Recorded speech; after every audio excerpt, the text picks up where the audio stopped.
په شریعت محمدي کې د خپلولۍ پاللو طریقه څه ده؟ زمونږ د خلکو ذهن او ګمان کې دا خبره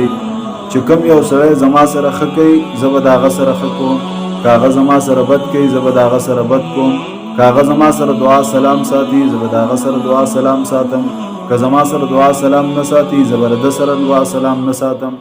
حالانکه دا د خپلولۍ پاللو طریقه نه ده. پیغمبر علیه الصلاۃ والسلام فرمایي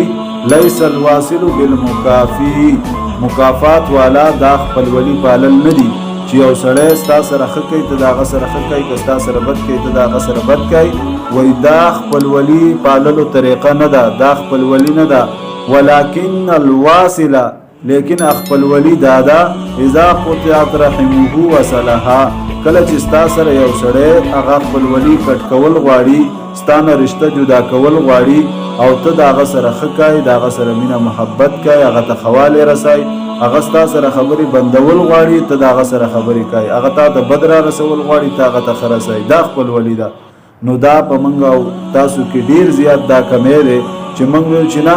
زه به د هغه سړي سره ښه کوم چې زما سره ښه کوي، او چې زما سره بد کوي نو زه به د هغه سره د هغې نه زیات بد کوم. حالانکه دا د شریعت طریقه نه ده، دا د پیغمبر علیه الصلاۃ والسلام سنت نه دي. د پیغمبر علیه الصلاۃ والسلام طریقه دا ده چې ستا سره به یو سړی بد کوي ته به د هغه سره ښه کوي، تا ته به هغه شر او تکلیف را رسوي او ته به هغه ته خیر او فایده رسوي. دا د پیغمبر علیه الصلاۃ والسلام طریقه ده، دا د پیغمبر علیه الصلاۃ والسلام حدیث مبارک دی. ولکن الواصل اذا قطعت رحمه وصلها، لیکن صله رحمی دا ده چې داغه کم سړی نه خلق رشته کټ کول غواړي، داغه ته بد رسول غواړي او هغه ته خیر رسول نه غواړي،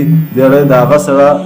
صله رحمی کوي، داغه سره مینه محبت کوي، داغه سره کینی پاسی او هغه ته خیر رسي، نو دغه خپلولي ده او دغه صله رحمی ده، دغه د شریعت محمدي